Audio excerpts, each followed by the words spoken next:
that I've found from the 220 bike repairs, it'll total up to 10,780. My total cost of goods sold would end up at 6,710, and adding up the gross profit would go down to 4,070, and subtracting the total fixed costs and the taxes, my net profit would come down to 2,865. As I said before, the startup investment on Abco is really not that expensive for now. WD-40, which costs $5 at Sears Home Goods, my toolkit, which costs $90 at Home Depot, and my work gloves, $15. So the startup Abco, it only costs $162.50. My investment, when you invest $1 into Abco, you will get $17.63 back. That is a 1,763% sales. And my investment in sales would come down to 26.5%.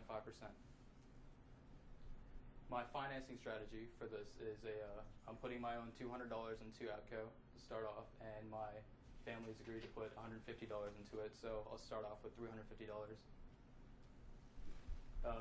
For my responsibility plan, I want to make sure that not only there's people out there that not only can't afford a bike but also a home or a place to stay. So I'm willing to give back 5% of yearly income to homeless shelters nearby in the Woodbridge area, and also 5% towards local riding sponsorship, little kids that are getting into riding bikes, and so they can have the same enthusiasm that I've had when riding my bike. For my business and educational goals, in the short term, I want to seek financial accreditation and also LLC. I'm going to learn from my mistakes, build up from what I already have, take out all the negatives, and I want Abco to be not only just available in the local Woodbridge area, but also in the northern Virginia and hopefully the eastern coast.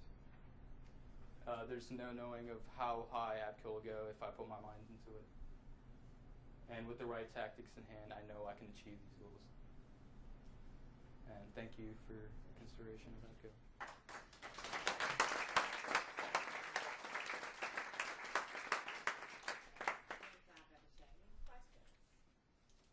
I noticed you don't have any facilities costs or lease costs in here. Where do you perform these repair services? At my garage, as of now. Thank you. And is that your parents' or your house? Yeah, my parents' house. You're not going to pay them rent? Oh, yeah.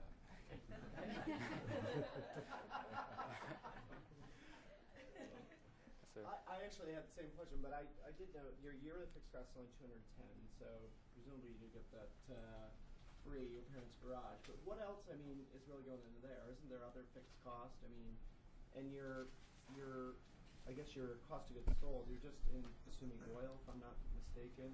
So isn't there, like, depending on the severity of the repair, isn't there other cost of like parts or something? This is like the basic tune-up, the basic repair service where it's mostly tire changing, okay. Wheel alignment, and fixing chain. I will build up from there on a higher kind of tune-up. Okay. So. And your yearly fixed cost, so 210. You don't think there's anything else in terms of cost for your business?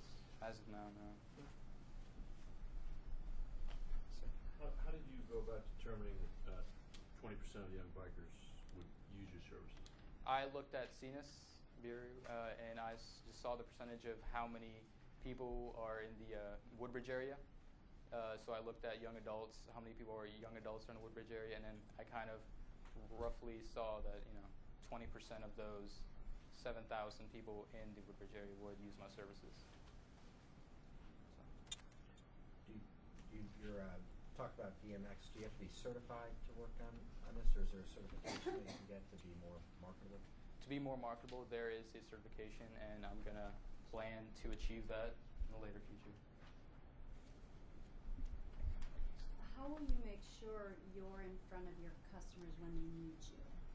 When I said I'd offer a customer satisfaction guarantee, that helps build trust, that helps build, and then when I offer them a discount for their first fix, that make sure that they would come back to me for their next fix, and they would also with the word of mouth, they would also tell their friends and the family members.